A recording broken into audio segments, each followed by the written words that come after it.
ناظرین کرام، السلام علیکم ورحمۃ اللہ وبرکاتہ۔ میں آپ کا بھائی سبطین اور زیدی ہندوستانی اس بہت ہی اہم گفتگو کے ساتھ آپ کے ساتھ موجود ہوں۔ وقف امینڈمنٹ بل 2025 نے ایک نیا ڈیبیٹ شروع کر دیا ہے، لیکن سوال یہ ہے، سرکار کو مسلمانوں کے اوقاف جیسے دینی اور پرسنل لاء کے معاملات میں بولنے کا حق ملا ہی کیسے؟ آج کے ایپیسوڈ میں ہم بات کریں گے اس تاریخی سفر کی جس نے اس پوائنٹ تک ہم کو پہنچا دیا ہے۔ مسلم پرسنل لاء یعنی وہ قوانین جو مسلمانوں کے نکاح، طلاق، وراثت اور وقف جیسے معاملات کو ریگولیٹ کرتے ہیں۔ ان کا اصل مبدا قرآن اور سنت رسول صلی اللہ علیہ وآلہ وسلم ہے۔ 1937 میں برٹش حکومت نے مسلم پرسنل لاء یعنی شریعت ایپلیکیشن ایکٹ پاس کیا، جس کا مقصد تھا کہ مسلمانوں کے دینی معاملات میں ان کی شریعت ہی اپلائی ہو۔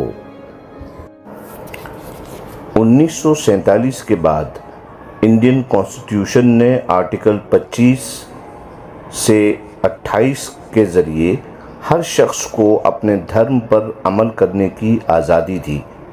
اس فریم ورک میں مسلم پرسنل لاء کو ریلیجس فریڈم کا ایک حصہ مانا گیا، لیکن پرسنل لاء کے اندر بھی کچھ سیکولر آسپیکٹس ہوتے ہیں، جیسے وقف کا ریکارڈ، مینجمنٹ یا پراپرٹی ہینڈلنگ، جن پر اسٹیٹ ریگولیشن لیگلی الاؤڈ ہے۔ 1954 میں سرکار نے دی وقف ایکٹ بنایا، جس میں پہلی بار اسٹیٹ اور سینٹرل وقف بورڈز کا قیام ہوا۔ سرکار کا کہنا تھا کہ وقف زمینوں کا پراپر ریکارڈ ہو، مس یوز نہ ہو اور اکاؤنٹیبلٹی یعنی جواب دہی بنی رہے۔ 1995 میں اس ایکٹ کو ریوائز کیا گیا اور بورڈز کو اور زیادہ ضروری ایڈمنسٹریٹو پاورز دی گئیں، مگر کنٹرول کا نظام گورنمنٹ کے ہاتھ میں چلا گیا۔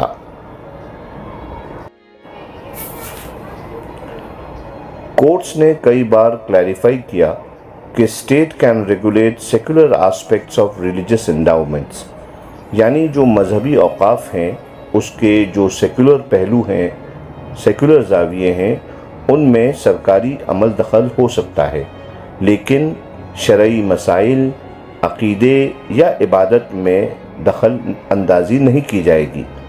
یہ ڈسٹنکشن لیگلی ویلڈ ہے اور اسی کو بیس بنا کر نئے ریفارمز لائے گئے۔ افسوس کے ساتھ کہنا پڑتا ہے کہ مسلمانوں کی طرف سے اللیگل قبضوں کی مخالفت نہیں کی گئی اور بورڈز پر پبلک پریشر بنانے کا نظام ڈیولپ نہیں ہوا۔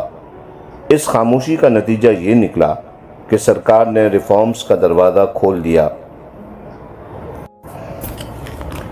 یہ بات سمجھنی ضروری ہے، سرکار اگر صرف وقف کی مینجمنٹ اور اکاؤنٹیبلٹی تک لمیٹڈ ہے تو یہ کانسٹیٹیوشنلی ویلڈ ہے، لیکن اگر وہ دینی معاملات، عقیدے یا شریعت کے فیصلوں میں انٹرفیئر کرے تو وہ آرٹیکل 25 کا وائلیشن بن سکتا ہے، جسے لیگل چیلنج دیا جا سکتا ہے۔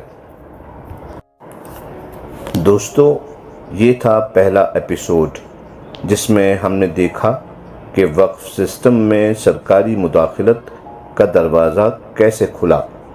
اگلے ایپیسوڈ میں ہم بات کریں گے وقف امینڈمنٹ بل 2025 کے اندر لائے گئے نئے چینجز کیا ہیں اور ان کا مسلمانوں کے لیے کیا مطلب ہے۔ ویڈیو پسند آئے تو لائک کریں، #وقف کا حق لکھیں اور شیئر ضرور کریں۔